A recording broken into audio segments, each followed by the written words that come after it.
Africa is by far the richest continent when it comes to natural resources. But how come 10 of the poorest countries in the whole entire world are located in Africa?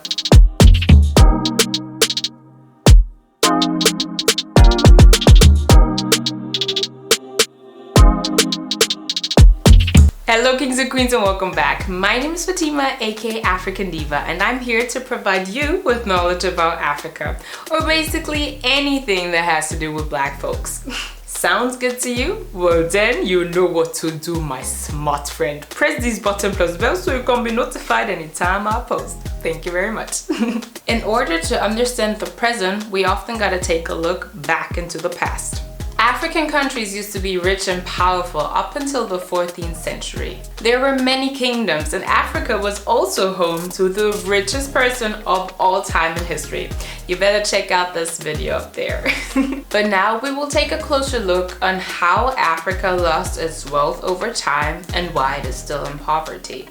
The Ottoman Empire and the Western Empire were trading with Africa. The Ottomans started buying slaves in East Africa, and slave traders earned a lot of money.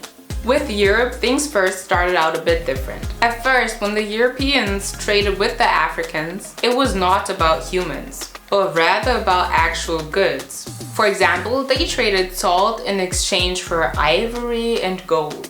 It was not until the Europeans stumbled across America that they were in need for slaves. The original plan was to colonize the Native Americans and impose their style of government onto them. We are talking medieval times, so a king on top and peasants/slaves at the bottom. The only problem was that the Native Americans started dying away in masses due to the diseases the Europeans brought in. So they simply replaced the dead Native Americans with slaves from Africa. And this went on for centuries. So how did that impact Africa? Well, if you want to build a thriving economy, the first thing you will need is a large population. Big enough so that one part can focus on producing food, while a smaller part focuses on manufacturing. But in Africa, all sorts of people were enslaved. Also craftspeople. So not only did humans die, but along with them also the know-how disappeared. Later on, Africa got colonized itself. The Europeans removed all African leaders and put themselves in charge.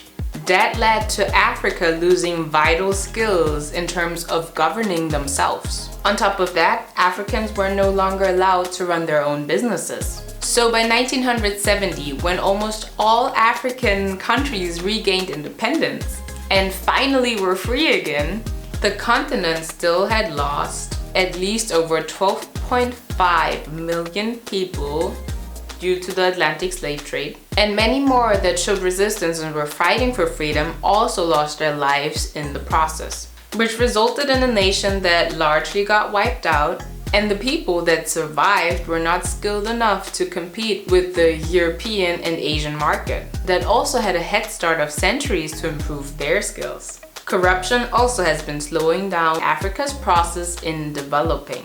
But there's hope. At least 50 years passed since Africa regained independence. And there is a new generation on the rise that is better educated and skilled than those who were before them. Rwanda, for example, is about to become a first world country. It now managed to move up life expectancy to 67 years. Only 25 years ago, people were not getting older than 28.